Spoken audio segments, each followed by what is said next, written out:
Olha, a política antidrogas dos Estados Unidos está num ponto de virada, e é uma virada bem drástica. O que a gente via antes, basicamente operações no mar, agora está com cara de que vai virar uma intervenção em terra firme. E isso, claro, está gerando uma crise internacional que a gente nunca viu antes. Vamos tentar entender direitinho como é que a gente chegou nesse ponto. Então, tudo começou com um anúncio bem direto da Casa Branca, sabe? Um daqueles que muda completamente as regras do jogo. A nova estratégia deles de combate às drogas é, para dizer o mínimo, muito mais agressiva.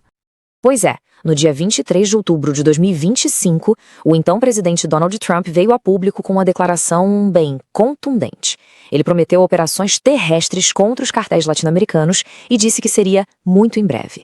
Isso é uma escalada que a gente nunca viu na política externa americana para essa questão.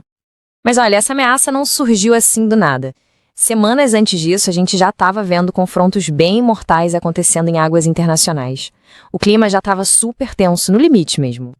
Para você ter uma ideia, desde agosto de 2025, pelo menos 37 pessoas morreram nesses ataques dos Estados Unidos contra embarcações que eles diziam ser de narcotraficantes.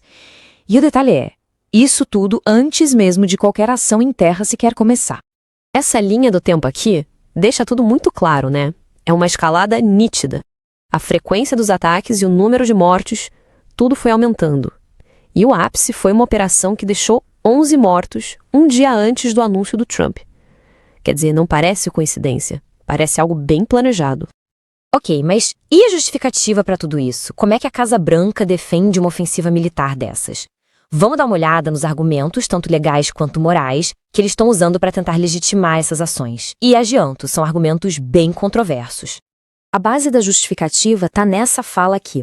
O secretário de Defesa, Pete Hegseth, ele simplesmente comparou os cartéis de drogas com a Al-Qaeda e o Estado Islâmico. É isso mesmo.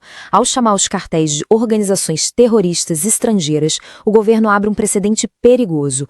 Passa a poder usar as mesmas táticas da chamada guerra ao terror. E aqui está o pulo do gato, o ponto central de tudo. Em vez de seguir o caminho constitucional e pedir para o Congresso uma declaração de guerra, a Casa Branca simplesmente alega que está em um estado de conflito armado.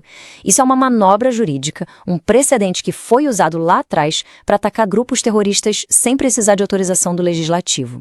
O próprio Trump foi bem claro sobre isso. Ele disse, não precisamos de uma declaração de guerra, nós simplesmente vamos matar quem tentar trazer drogas ao nosso país. Direto assim.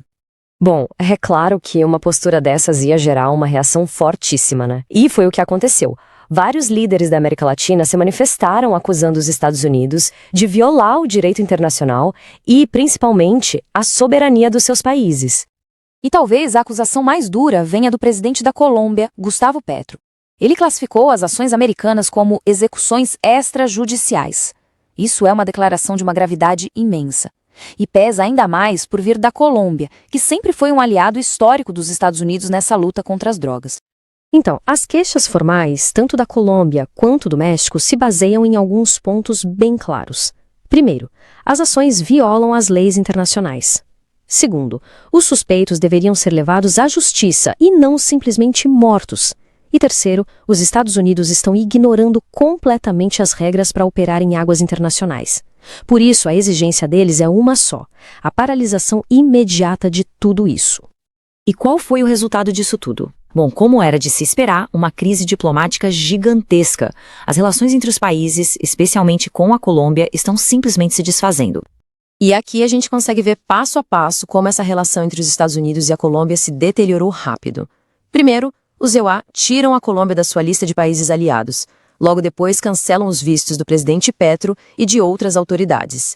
Aí a Colômbia reage, acusando os EUA de invadir suas águas territoriais. E por fim, o passo final. A Colômbia chama seu embaixador em Washington de volta para casa.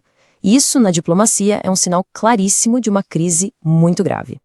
E para piorar ainda mais a situação, o conflito virou uma coisa pessoal, até ameaçadora.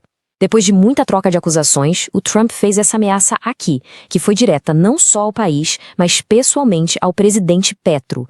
Ele disse que Petro deve ter cuidado porque eles tomarão medidas contra ele e contra seu país. Isso leva a atenção para um outro nível, um nível bem perigoso. Então, no fim das contas, a gente fica com essa pergunta, né? O que a gente está vendo aqui é uma nova guerra às drogas, só que agora muito mais direta, muito mais militarizada? Ou será que isso é, na verdade, uma violação perigosa do direito internacional com potencial para destabilizar a região inteira?